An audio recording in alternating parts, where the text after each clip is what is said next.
할렐루야. 옛날 사람이나 요사이 사람이나 부자나 가난한 사람이나 모두에게 공통된 욕망이 있습니다. 그것은 한마디로 마음의 평안과 행복한 생활입니다. 기독교에서는 마음의 평안과 행복한 생활을 마음의 천국이라고 표현했습니다. 그런데 그 마음의 평안과 행복은 어디에서 오느냐? 우리 마음의 자세로부터 시작되는 것입니다. 돈이 없어도, 명예가 없어도, 건강이 없어도 그 마음의 자세에 따라서는 참 평안과 행복을 느낄 수 있는 것입니다. 그렇습니다. 우리의 마음이 대단히 중요합니다. 마음의 자세에 따라서 생활도 변화합니다. 마음의 자세에 따라서 축복이 될 수도 있고 저주가 될 수도 있습니다. 그러므로 기독교 진리는 무엇보다도 우리 인간의 마음이 주님을 향해서 변해야 한다 했습니다. 믿으시면 아멘. 돛담배는 바람이 어떤 방향에서 불어오든지 간에 돛의 방향을 어떻게 잡느냐에 따라서 그 배가 동쪽으로도 가고 서쪽으로도 가게 되는 것입니다.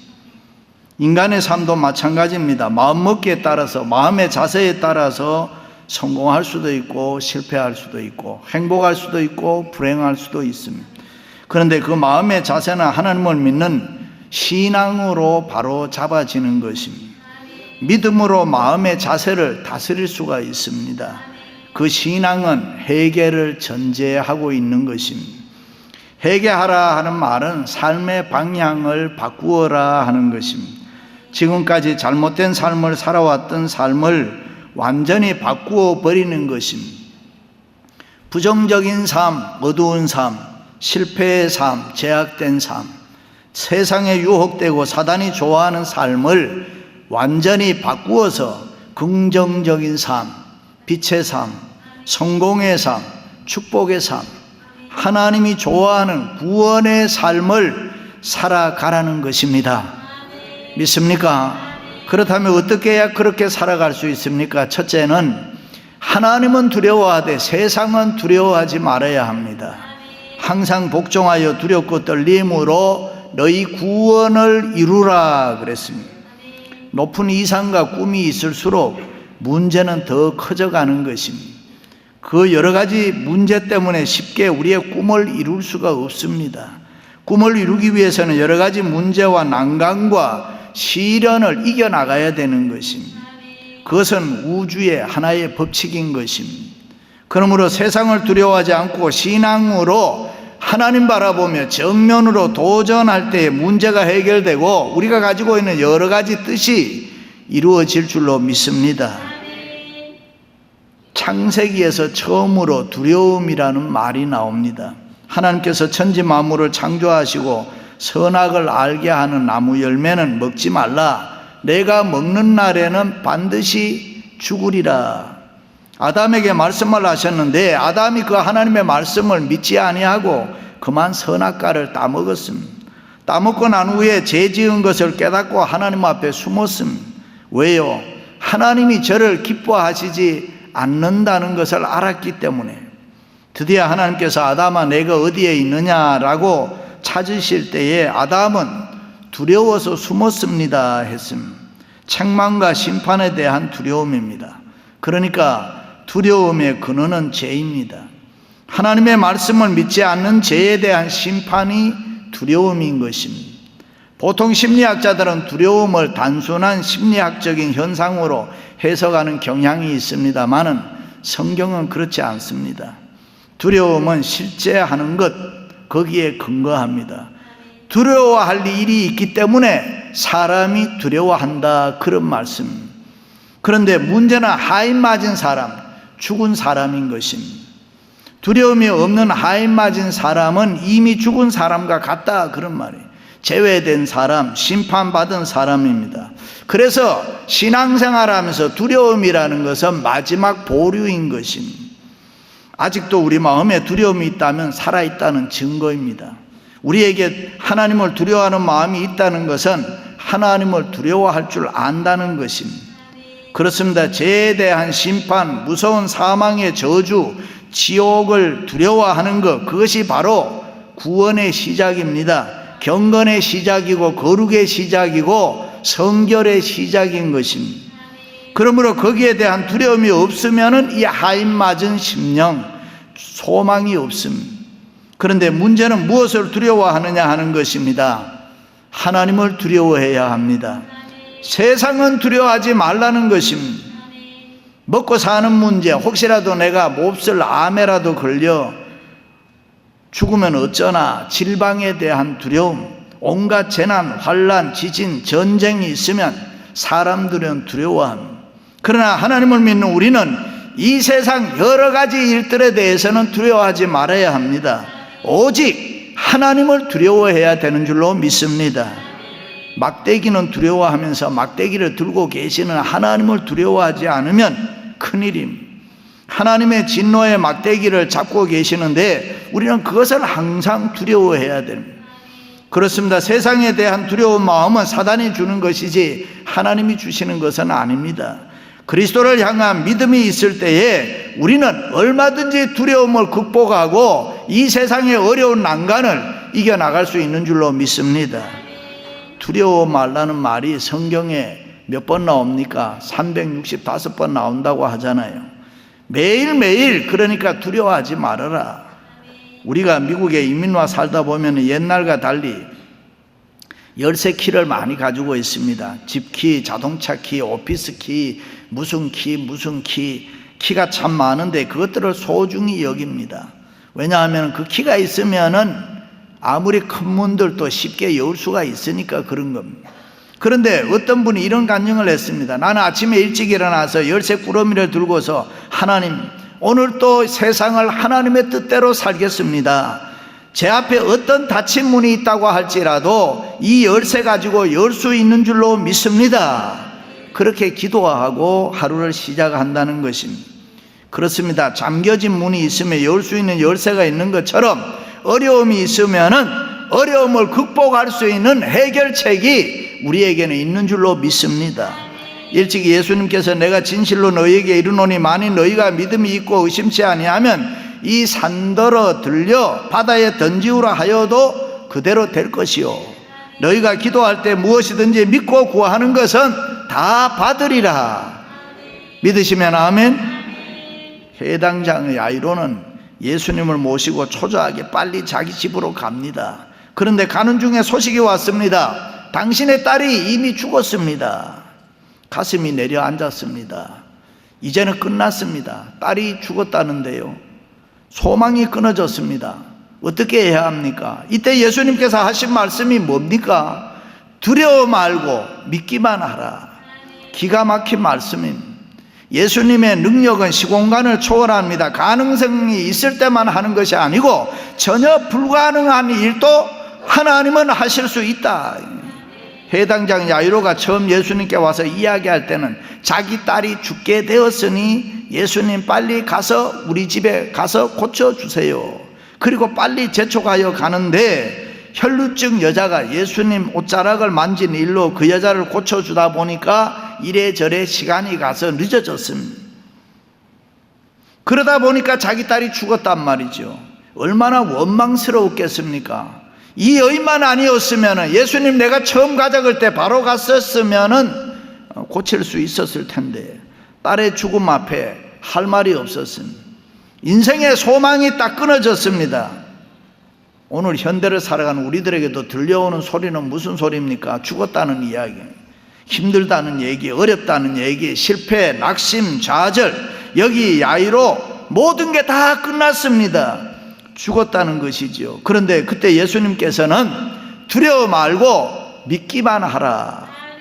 이제까지는 하나의 유능한 의사와 같은 예수님으로 알았는데 그런데 이제는 죽은 자를 살리시는 하나님의 아들 메시아로 고백해야 하는 이 믿음의 단계로 점프하는 것입니다. 신학적인 용어로 그걸 의식의 전이라 그런 말은 그렇습니다. 예수 그리스도는 죽은 자를 살리시는 생명의 주님이신 줄로 믿습니다. 그저 내 사정을 조금 도울 수 있는 분이 아니고 절망에서 소망으로, 실패에서 성공에서, 무에서 유를 창조하시는 지금도 살아계시는 주님이신 줄로 믿습니다. 할렐루야. 그렇습니다. 내 마음에 들든 안 들든, 내 생각에 맞든 안 맞든, 내 지식과 내 이성과 내 경험에 비추어 이해되든 안 되든 너희는 두려워 말고 믿기만 하라. 달리다굼의 역사가 있는 줄로 믿습니다. 우리의 병든 영혼 치료해 줄 줄로 믿습니다. 마음의 상처, 육신의 질병, 죽은 자를 살리시는 생명의 주님이십니다. 죽은 자를 보고 잔다고 하시는 예수님 부활의 능력으로 무엇을 못하겠습니까? 두려워 말고 믿기만 하라. 내가 믿으면은 하나님의 영광을 보리라. 할렐루야. 그렇습니다. 내 사정 다 하시는 하나님, 절망에서 소망으로, 실패에서 성공으로, 가난에서 부여로, 약함에서 강함으로 죽은 자를 살리시고 무에서 유를 창조하시는 살아계시는 하나님이 나와 우리와 함께 하시는 줄로 믿습니다. 할렐루야. 그러므로 우리는 문제 앞에서 주저하거나 패배의식을 가지고 절망하는 사람이 되지 말고 믿음을 가지고 문제를 정면으로 뚫고 나가야 합니다. 그럴 때 그 문제가 성공의 동기가 되고 축복의 관문이 되는 줄로 믿습니다. 그러므로 내가 가지고 있는 여러 가지 문제들이 기적적으로 변하는 축복의 사실을 믿고 나가는 것이 뜻을 이루는 사람의 자세인 줄로 믿습니다. 그런 사람에게는 문제의 산이 믿음으로 옮겨지는 줄로 믿습니다. 할렐루야. 두 번째는 열려진 마음으로 살아야. 너희 안에서 행하시는 이는 하나님이시니 자기의 기쁘신 뜻을 위하여 너희로 소원을 두고 행하게 하시나니 모든 일을 원망과 시비가 없이 하라. 믿으시면 아멘. 위대한 꿈과 뜻이 우리 마음 가운데 이루어지도록 역사하시는 하나님 앞에서 항상 우리는 열려진 마음으로 살 때 우리에게 힘을 주시고 우리가 원하는 소원, 뜻을 이루어 주시는 줄로 믿습니다. 성경에 보면은 서로라는 말이 많이 나옵니다. 서로 무난해라, 서로 화목해라, 서로 사랑해라, 서로 용납해라, 서로 돌보아주라, 서로 용서하라, 서로 도와주라. 그래서 어떤 학자는 기독교에서 이 서로라는 말을 빼면은 기독교 정신이 없어진다 했습니다. 서로라는 말은 부족을 보충해 주는 연대적 관계입니다. 그렇습니다. 서로의 부족을 보충해 줄 때 거기에 진정한 사랑이 있습니다. 교회나 가정이나 직장에서 서로의 부족을 보충해 주는 정신이 있을 때에 사랑이 풍성하게 되는 것입니다. 일찍이 바울은 우리 강한 자가 마땅히 연약한 자의 약점을 담당하고 했습니다. 기독교에서는 개인보다가 공동체가 그만큼 중요한 것입니다. 그래서 예수님께서도 주기도문을 가르치실 때에 하늘에 계신 나의 아버지여 라고 하지 아니하고 하늘에 계신 우리 아버지여. 우리는 그 예수님의 뜻을 알고 다른 사람의 부족을 보충해 줄 수 있기를 주님의 이름으로 축원합니다. 그렇습니다. 예수 믿는 그리스도인들은 언제 어디에서나 남의 부족을 채워주고 남의 마음을 기분 좋게 해줘야 됩니다. 그래야 교회 나올 맛이 나지 않겠습니까? 잘하는 사람에게는 아낌없이 칭찬해주고 박수 보내주고 실패하고 힘들어하는 사람에게는 위로해주고 격려해주고 용기를 주고. 할렐루야. 수도 파이프 안에는 언제나 물이 꽉 차 있습니다. 그래서 수도 꼭지를 틀지 않으면 물이 아무리 많아도 나오지를 않습니다. 수도 꼭지를 틀어야 물이 쏟아지는 거죠. 마찬가지로 여러분들이 하나님 앞에 나와 마음문을 열고 오 주님이여 라고 기다릴 때에 하나님의 축복의 물줄기가 여러분에게 쏟아질 줄로 믿습니다. 만약에 수도 꼭지를 틀었는데도 물이 쏟아지지 않으면 그것은 고장났기 때문에, 찌꺼기가 끼었든지 녹이 슬었든지 어딘가 고장이 났기 때문에 그렇습니다. 여러분의 축복의 수도 꼭지가 이 고장나지 않았으면 물이 잘 나올 것이고 고장났으면은 고쳐야 됩니다. 찌꺼기를 제거하고 하나님의 뜻을 가로막고 있는 인간의 좁은 편견이나 성령의 역사를 가로막는 부정적인 생각은 다 긁어서 청소해야 돼요. 그리고 하나님 앞에 열린 마음을 가질 때에 하나님의 축복이 우리에게 폭포수처럼 쏟아질 줄로 믿습니다. 언제나 하나님을 향해서 사람을 향해서 열려진 마음으로 살아가시기를 축원합니다. 하나님의 축복을 여러분 생활 가운데 끌어들여야지 뜻을 이룰 줄로 믿습니다.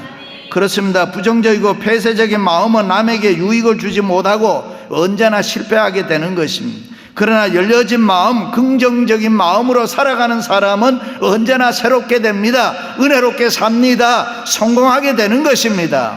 사랑하는 성도 여러분, 하나님을 향해서, 사람을 향해서 열려진 마음으로 여러분의 뜻을 이루어 나가시기를 주님의 이름으로 축원합니다.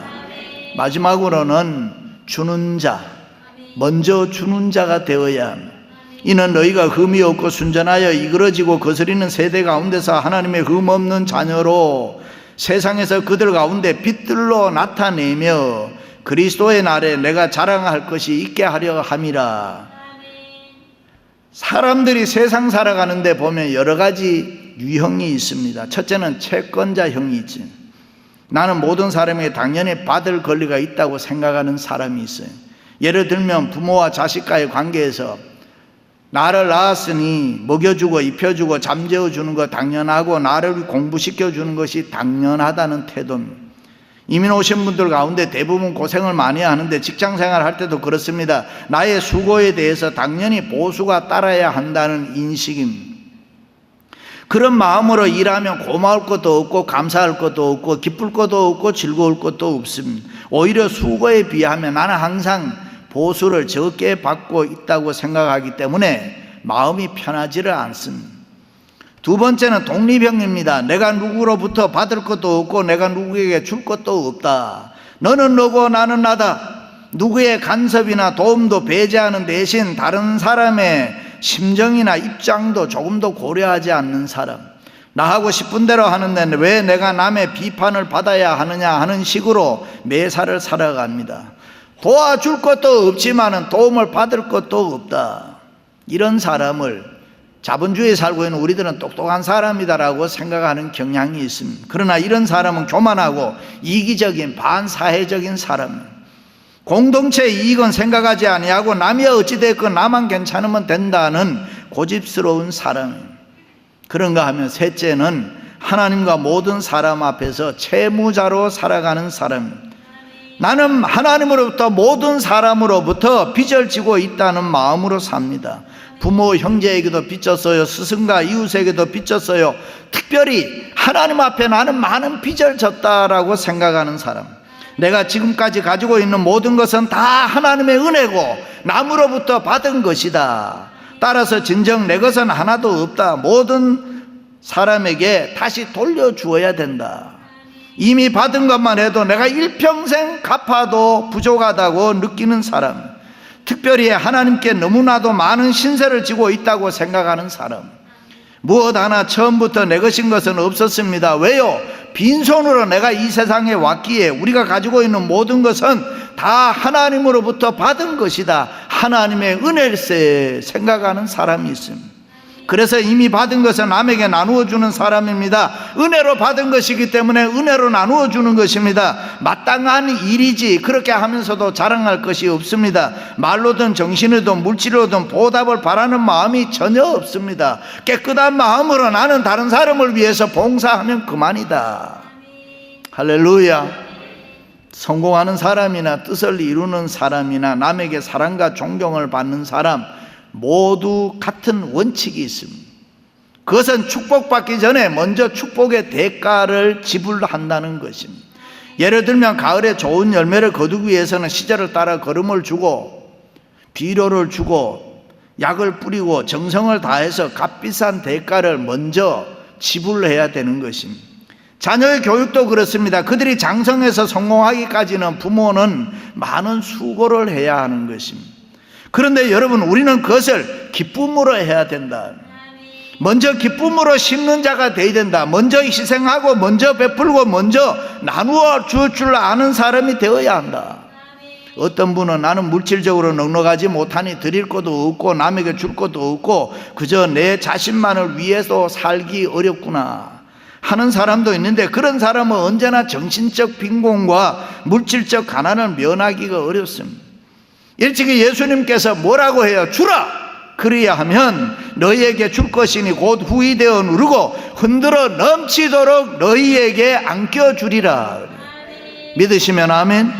그렇습니다. 바로 이 말씀이 우리가 세상을 살아가는 뜻을 이루는 모습인 것입니다.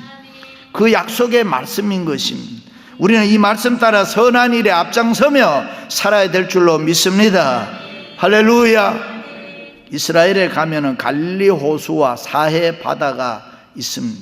갈릴리 호수는 헐몬 산에서 내려오는 물을 받아서 요단강으로 내보내는데, 이 호수에는 40여 가지 되는 물고기들이 싱싱하게 살고 있다는 것입니다. 그 이유는 산에서 흐르는 물을 받아서 요단강에 흘러보내기 때문에, 계속 물을 받아서 다른 데로 흘러보내기 때문에. 그러나 여리고 옆에 있는 사해는 지중해의 높이보다도 낮은 데 있기 때문에 흘러보내는 곳이 없습니다. 받기만 하는 것이죠. 물을 받아서 들이기만 함으로 짠물이 되고 죽음의 바다 사해가 되는 것입니다. 그렇습니다. 베풀지 못하고 이기심에 사로잡힌 사람은 자기의 뜻을 이루지를 못하고 결국은 위대해질 수도 없습니다. 아무리 가진 것이 많아도 나누어 줄 줄 모르는 사람은 가난한 사람, 그러나 가진 것이 없지도 남에게 내가 줄 줄 아는 사람은 참으로 풍요로운 사람이다.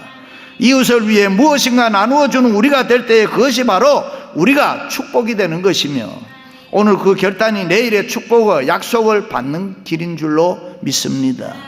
할렐루야.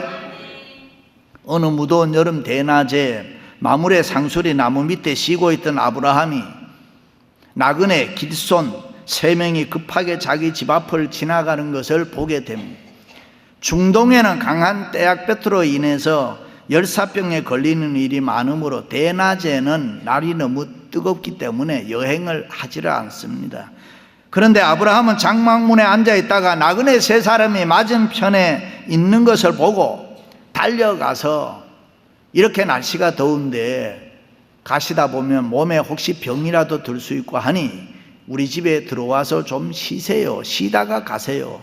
물론 성경에는 없어요, 그 얘기가. 그러나 그를 영접하여라고 말을 하는 걸 보면 그 지나가는 사람에게 가서 그렇게 부탁을 해서 영접해서 데리고 들어와 아내 사라에게 좋은 가루 3서알을 가져다가 떡을 만들라고 하고, 그리고 기름지고 맛있어 보이는 송아지 여러 마리 중에서 한 마리를 선택해서 종들에게 잡아서 맛있게 요리를 만들라고 하고, 그리고 버터와 우유를 함께 준비했다.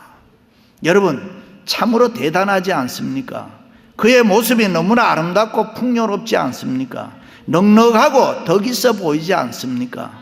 지금 아브라함은 그들이 누군지 모릅니다. 그냥 못 본 채 해도 아무 상관이 없습니다. 그들이 여호와 하나님의 사자와 천사라는 것을 알 수가 없었습니다.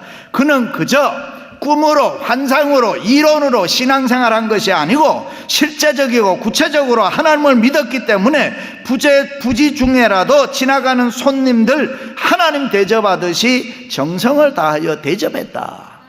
그것이 아브라함이 축복받는 비결이었습니다. 사랑하는 성도 여러분, 어떤 어려운 문제가 있어도 하나님은 두려워하되 세상 두려워하지 말고 열려진 마음으로 먼저 주는 자가 되어서 여러분의 소원, 뜻을 이루어 나가시기를 주님의 이름으로 축원합니다.